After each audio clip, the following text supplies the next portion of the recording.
Hello everyone and welcome to the channel. In this video we're going to add some ROM to the computer and we're going to be able to execute our first program from memory. So that's pretty exciting. I hope you enjoy.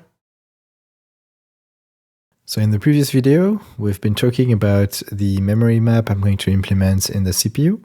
We discussed how we're going to decode all the addresses that comprise this memory map, and we designed a decoding circuit using digital that takes as an input all the address pins and that outputs the chip selects that we're going to need. So in this video, I'm going to talk about the ROM, and let's start by taking a look at the datasheet of the chip I'm going to use. Let's take a look at the datasheet of the EEPROM I'm going to use. It's the ACME AT28C256. So it says here that it's a 32K EEPROM and it offers access times of 150 nanoseconds. So we'll see later whether this works with the frequency of our CPU or not. We'll take a look at the timing diagrams. The device is accessed like a static RAM. I'll go over what that means in a minute. And we can ignore everything that mentions writing because we're never going to write it using our CPU, at least for now. We're going to use a programmer to do that. So in terms of the pinout, so you can see that it has 14 address pins, being a 32K device. It has 8 data input and output pins. And then it has 3 interface pins. You have a chip enable that controls whether the whole chip is enabled or not. And then when the chip enable is on, you can either enable the output or enable the write. So in our case, we are only interested in enabling the output, and we'll tie the write enable high so that we don't use it. So this is what they meant when they talked about being accessed like a static RAM. So it uses the chip enable and the output enable pins. And when both of them are low and the write enable is high, the data stored at the memory location determined by the address pins is asserted on the outputs. And then when either chip enable or output enable is high, the outputs are put in the high impedance state. So the way we're going to hook that up is we're going to hook up the chip enable to the address decoding circuits. So the ROM is only going to be enabled as a whole when the address the CPU is accessing is the right one.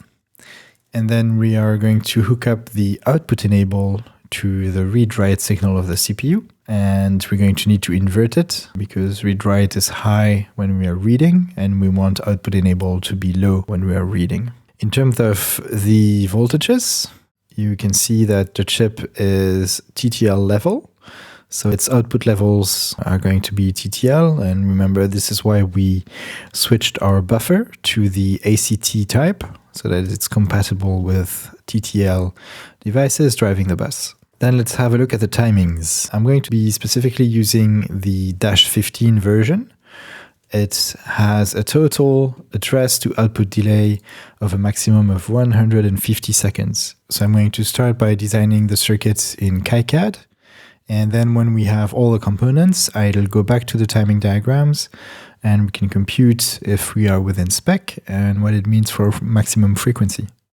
So this is our schematic where we left off the last time. In order to add the ROM, I'm going to need a new sheet, and I'm kind of getting cramped for space here. I'm going to do some refactoring. I'm going to move all this glue logic here to a new sheet that I'm going to call the glue logic, and this will give us some space to work.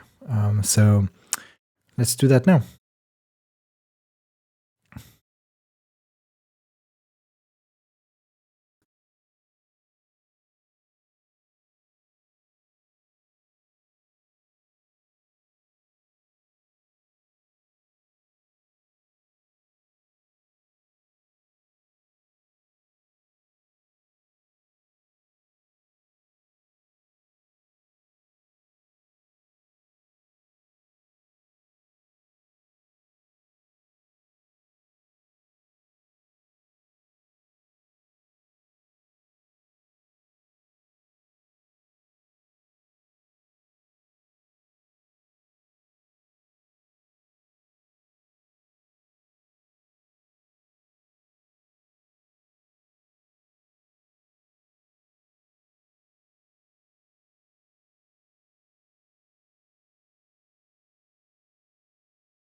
So one thing that comes to mind here is that we can probably replace this NAND gate here with an HC version so that we have less noise in our circuit, especially on the breadboard. Similarly, we can replace this AC gate with an AHC gate that has the same propagation delay, but we'll have less noise on the breadboard. All right, so let me go back up here and we need to import some pins.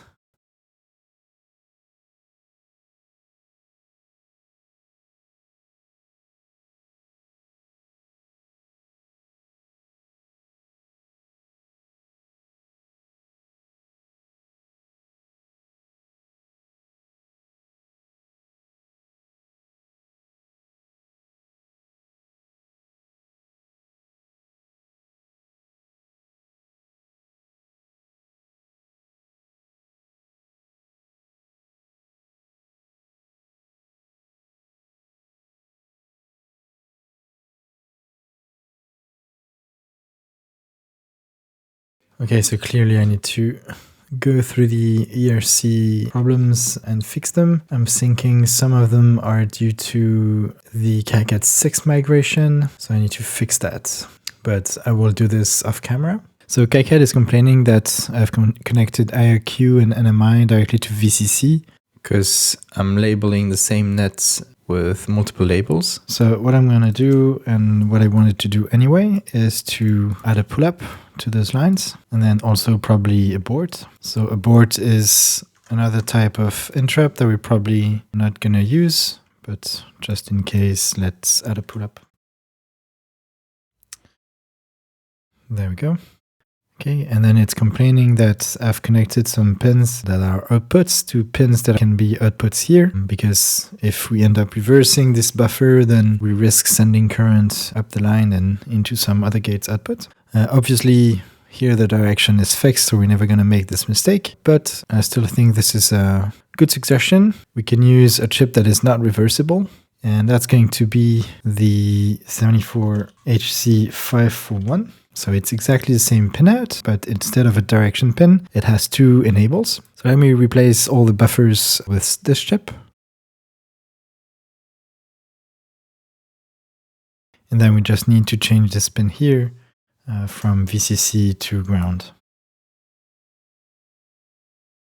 So apologies if my KiCad manipulations are a bit clunky. I'm still learning the new key bindings version 6. There's a number of things that have changed and I'm still having trouble adapting to it.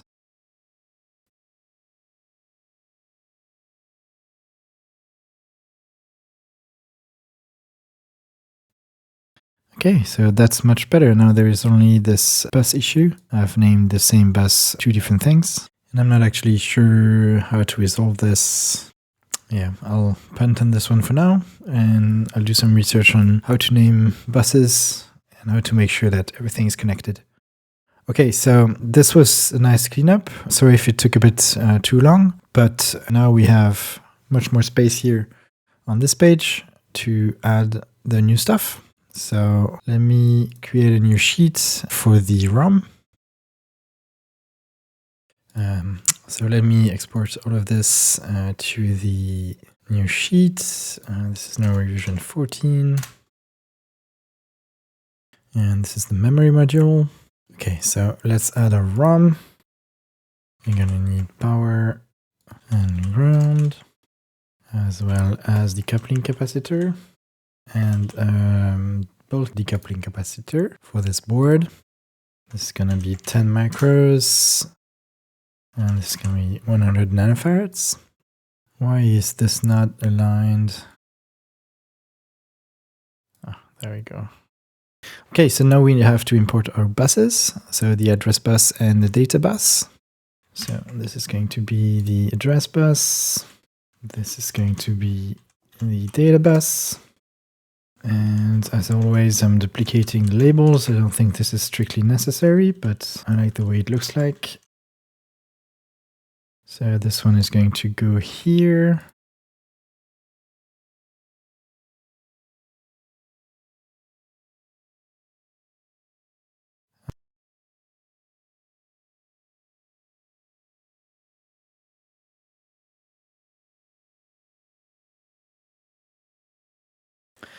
Let's do the data bus now.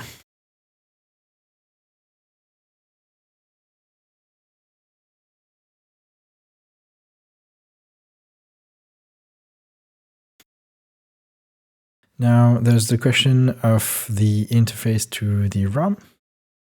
So the first thing is we're never going to write to the ROM unless we work on an EEPROM programmer. So for now, I'm going to pull up the write enable pin with a resistor. The output enable, so we want the chip to output when we are doing a read. And for that, we have to use the read-write signal. But the read-write signal is high when we are reading, and this is an active low output. So I'm going to call that WR, write with read inverted. And the chip selects, for the chip select, we have to use our address decoding logic. And I'm going to call that ROM CS.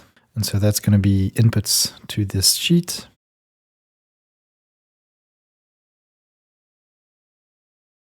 So let's go level up and import our pins. Then I'm going to add another sheet to hold the address decoding. So this is going to be address decoding. So for now, I'm going to do a simple version. So I know in the circuit we need an HC10. So I'm just going to use it to invert A15. And this is going to give us our ROM chip select. So I'm ignoring the bank 0 signal for now. Of course, you need to tie all the unused inputs to VCC. And this module will need decoupling capacitors. So a bulk decoupling capacitor and a small decoupling capacitor. Again, this is 10U and this is 100N.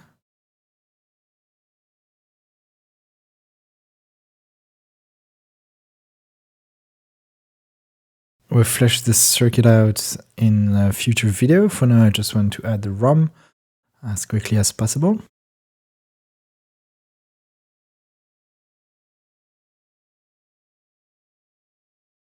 So let's go here and import the pins. This is actually an output.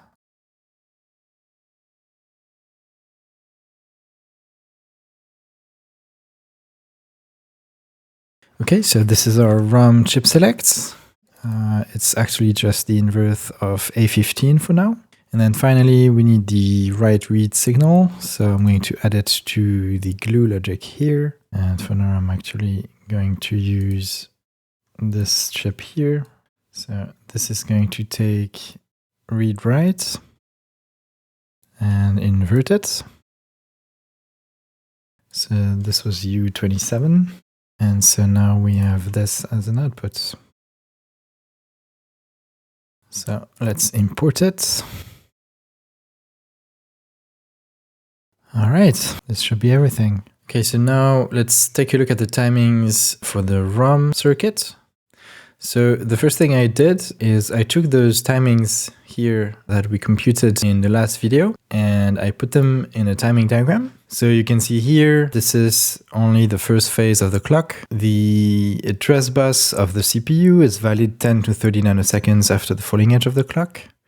The bank address we have computed is valid from 10.5 to 44.5 nanoseconds after the falling edge of the clock. And then I've added here the propagation delays of the extended RAM chip select, the ROM chip select, the IO chip select, and the RAM chip select. So this is just the values that we computed in the last video, but now they're in a nice format, easy to look at.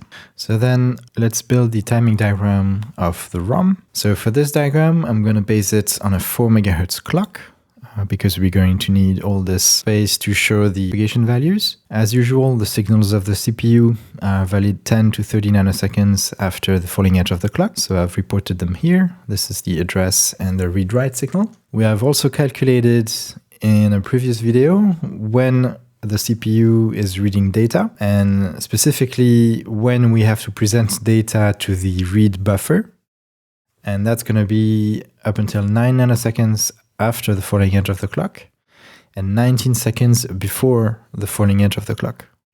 So this is the interval where the ROM data has to be valid for the CPU to be able to read it correctly. Then in our circuit, we have connected the output enable of the ROM to the inverse of read-write. And this is going through an HC10 gate, which has a propagation delay of 0 to 24 nanoseconds. So if we add that to the read-write timings, this is what we get. So the output enable of the ROM is going to be valid after 54 nanoseconds after the falling edge of the clock here. Then the chip select is just what we computed in the previous video in digital. So the chip select is going to be valid 76.5 nanoseconds after the falling edge of the clock. And then we have to look at the data sheet of the ROM. So remember, I'm using the -15 version, which has an address to output delay of 150 nanoseconds. So the access is here, 150 nanoseconds after the address is valid. Then it has a chip enable to output delay of 150 nanoseconds again. So this is the chip enable delay, 150 nanoseconds after the chip select is valid. And as you can see, it's getting awfully close to the end of the clock cycle. Then the ROM has an output enable to output delay of 70 nanoseconds. So this is it here. 70 nanoseconds after the output enable is valid. And what's actually going to happen is we're going to take the maximum of all of them. And so our data is only going to be valid after each of those delays have passed. And so it's going to become valid here. So this is now the ROM data. We know it's going to be valid after the maximum of those 3 timings. So it's going to become valid here. And as you see, it's just before when the CPU is trying to read the data, so we're good on that front. And then it's going to stay valid until the output hold from output enable, chip enable, or address, whichever occurred first. So the first of those signal changing is going to immediately change the output. And so this is why I've put 10 nanoseconds here, because the output enable can change after 10 nanoseconds as well as the address. So the ROM is going to be valid up until here. And as you can see, it's right after when the CPU stops reading data. So we're also good on that front. So the datasheet also says the time it takes for the output to float after chip enable or output enable change. And that's 50 nanoseconds. So as you can see, it can take up to 50 nanoseconds for it to float after the signals change. And here we don't actually know. The datasheet doesn't actually specify the time it takes for it to start outputting data after those various signals are changed. So it's probably going to be all the way up here at the beginning when they start becoming valid, but it's not specified.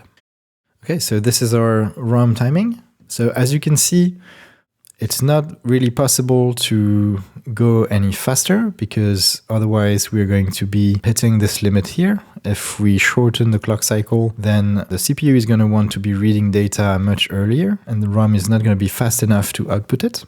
So 4 MHz is kind of our limit for the ROM. But it's good because this is what I'm trying to run at. So let's move on to the breadboard and start hooking things up. Okay, so this is our breadboard where we left off the last time.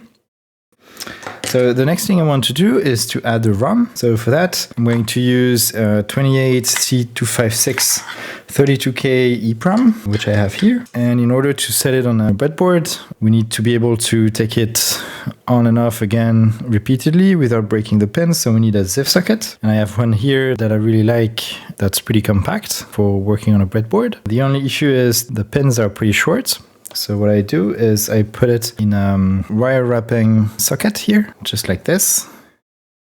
And then this I can plug into a breadboard. So I have a new breadboard here. I'm going to put the ROM on the left. And so this is how it looks like with the wire wrap socket and the ZIF socket on top. So let me put the ROM inside for now. There we go. So I'm going to wire this here. So I'm going to take the data bus and the address bus and transfer them over here on the top so that over here I'm also going to be able to access the data bus and address bus. So let's do that now. I'm going to add a second breadboard here and a third one.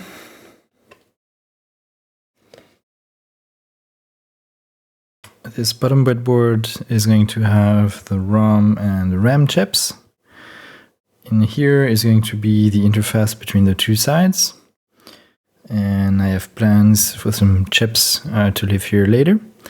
And then on the top here is going to be the address decoding, because we're going to have all the address bus nicely accessible here. So it's going to be easy to wire. So these breadboards need power and ground.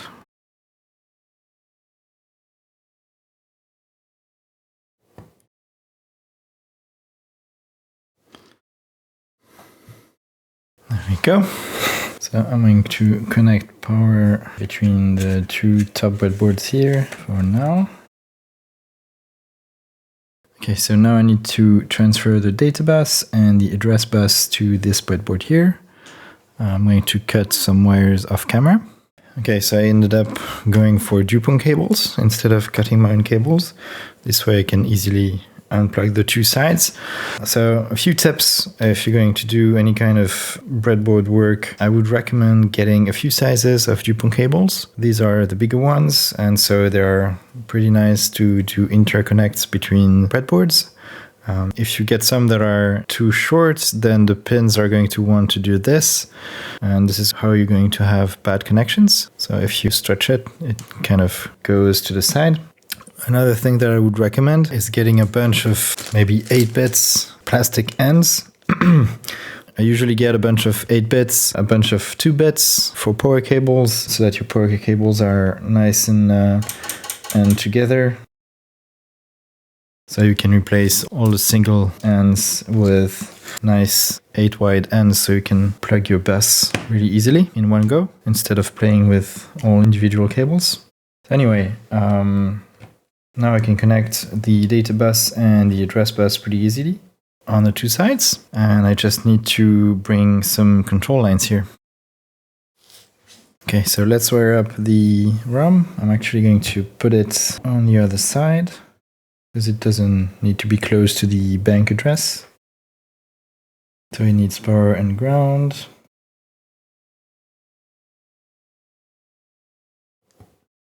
And decoupling capacitor. Also going to put a little 10 microfarads capacitor on the power rail.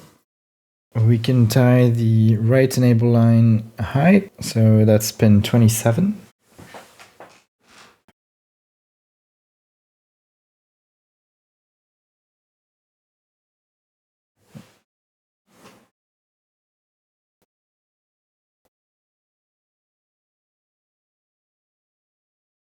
Okay, so this is the data bus.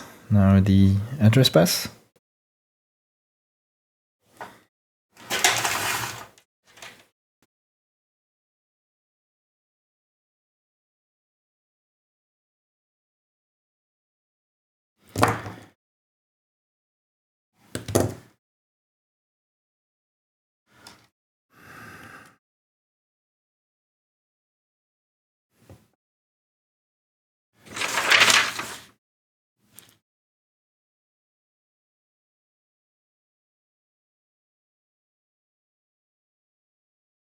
Okay, so now we need to invert A15, and I'm going to use a NAND gate for that. So it needs power and ground. And we need to tie all the unused inputs high.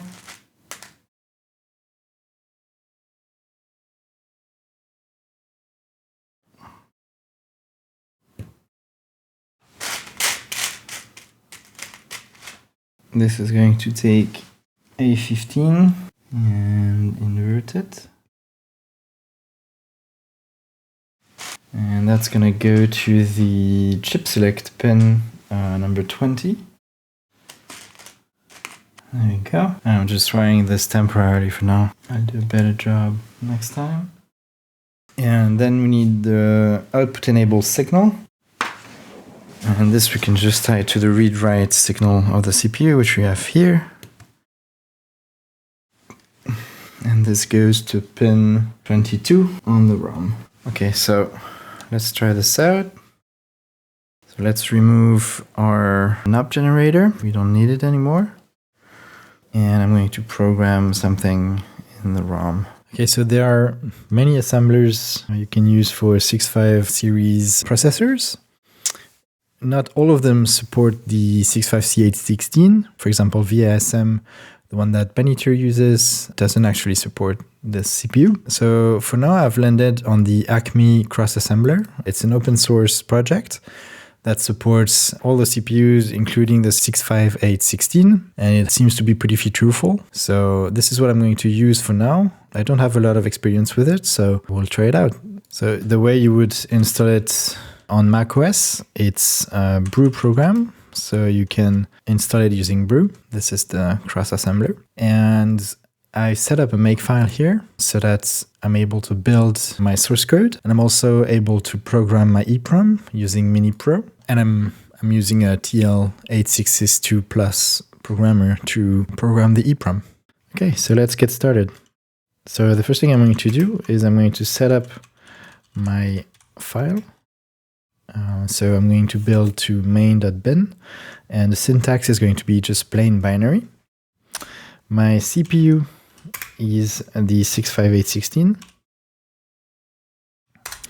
And I'm going to say that I want all the memory to be initialized with EA, which is an op, so that if for some reason my program ends up at a location that it shouldn't have ended up in, all it's going to read are NOPs. Then we need to set the current program counter to 8000 because this is the start of ROM in our memory map. Remember, we have the ROM at the end of the first bank, starting at page 128, which is 80 in hex. And I'm going to call this the main label.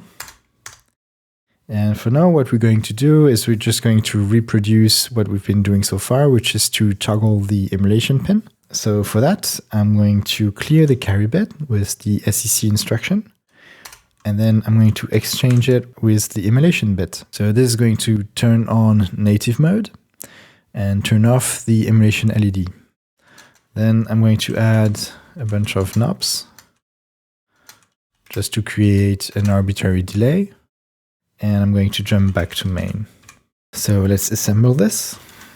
And as you can see, if you give the -- report argument, the assembler gives you a report that you can look at, and it shows a listing of the program and how it was assembled by ACME. So this looks correct. Let's look at what's in the main binary. This looks also correct. The only issue that we have is that for the programmer to work, we need this file to be 32K in size. And so for that, we have to fill the remaining memory after our program with NOPs. And so we can just use the align command here, going to FFFF. And so this will add NOPs until the file is 32K. So let's rebuild it again. As you can see, it has added all these EA here. And now the file has the correct size. Okay, so let's program it. And there we go. So one thing we are missing here is the reset vector. Remember that the CPU will read from address FFFC to determine the starting address of the program. So what we have to do instead of this is actually to go to address FFFC and then output a word that is the address of our program. And then because this is FFFC, then FFFD, we have to fill the last remaining bytes with NOPs. So let's take a look. So as you can see at address FFFC, it outputted in Little Engine the address 8000, which is the start of our program so that the CPU can find it. And then in the binary, you see that all the memory is filled with NOPs, except at the end here where we have also the reset vector. Okay, so let's program the EEPROM. Perfect. I'm just realizing here a mistake. We should be clearing the carry here and not setting the carry. So let me reassemble that. This looks correct. And then program the EEPROM. Okay, so I forgot I needed to invert the read-write signal. So I've just added it here, connected to the output enable of the ROM. And I've programmed the ROM. Let's see, so if I reset, we have the reset sequence, reading from FFFC and FFFD. That's sending us to address 8000, which is the beginning of our program. That's correct.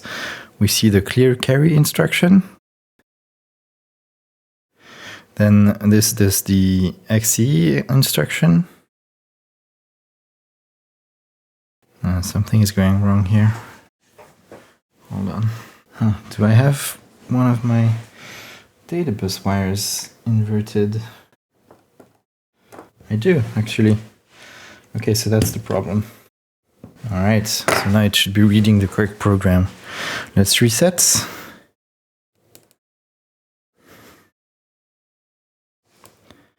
CFFFD, so this is the clear carry. XE, now that's the correct binary number. Yes, and the emulation pin turned off, and then we see a bunch of knobs. And I jump back to the beginning. Yes, and we do the same thing again.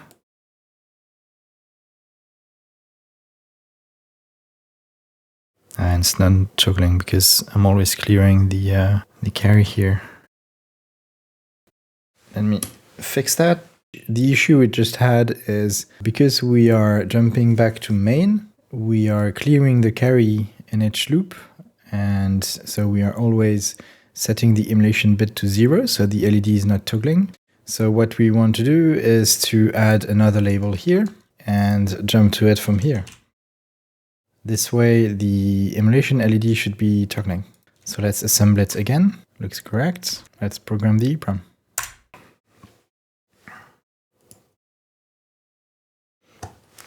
There you go. Let's reset and put it into slow clock, and we should see the emulation pin toggle. Yes. Awesome. Let me speed that up. All right. Perfect.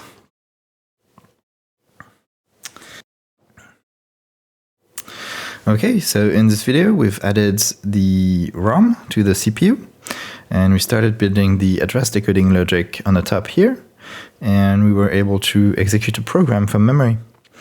So I'm pretty excited about that. In the next video, what we're going to do is we're going to continue fill up this board and add some RAM, and potentially also improve our address decoding here. So I hope you enjoyed this one. Let me know in the comments if you've got any questions or feedback, and I hope to see you in the next one. Bye.